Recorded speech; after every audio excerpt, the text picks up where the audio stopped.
A collider is a type of particle accelerator involving directed beams of particles. Colliders may either be ring accelerators or linear accelerators, and may collide a single beam of particles against a stationary target or two beams head-on. Colliders are used as a research tool in particle physics by accelerating particles to very high kinetic energy and letting them impact other particles. Analysis of the byproducts of these collisions gives scientists good evidence of the structure of the subatomic world and the laws of nature governing it. These may become apparent only at high energies and for tiny periods of time, and therefore may be hard or impossible to study in other ways. Explanation. In particle physics, one gains knowledge about elementary particles by accelerating particles to very high kinetic energy and letting them impact on other particles. For sufficiently high energy, a reaction happens that transforms the particles into other particles.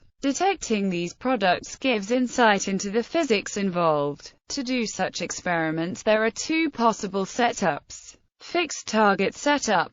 A beam of particles is accelerated with a particle accelerator, and as collision partner, one puts a stationary target into the path of the beam. Collider. Two beams of particles are accelerated and the beams are directed against each other, so that the particles collide while flying in opposite directions. This process can be used to make strange and antimatter. The collider setup is harder to construct but has the great advantage that according to special relativity the energy of an inelastic collision between two particles approaching each other with a given velocity is not just 4 times as high as in the case of one particle resting, it can be orders of magnitude higher if the collision velocity is near the speed of light. History. The first serious proposal for a collider originated with a group at the Midwestern Universities Research Association. This group proposed building 2 tangent radial sector FFAG accelerator rings.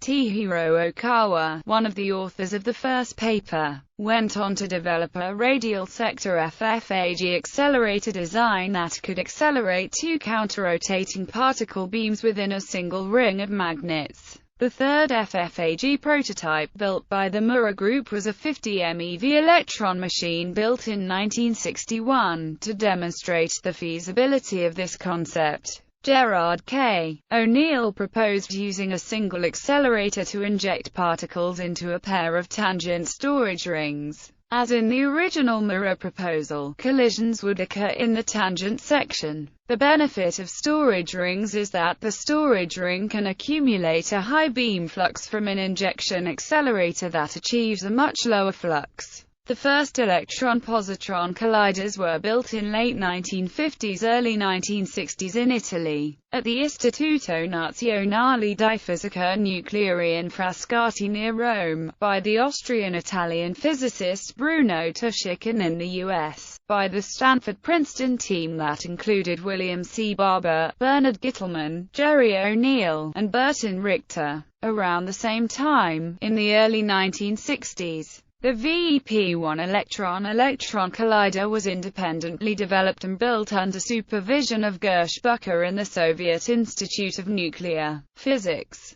In 1966, work began on the intersecting storage rings at CERN, and in 1971, this collider was operational. The ISR was a pair of storage rings that accumulated particles injected by the CERN proton synchrotron. This was the first hadron collider, as all of the earlier efforts had worked with electrons or with electrons and positrons. The most high-energetic collider in the world is the Large Hadron Collider at CERN. There are several particle collider projects currently under consideration. Operating colliders. Information was taken from the website Particle Data Group and the Handbook of Accelerator Physics and Engineering.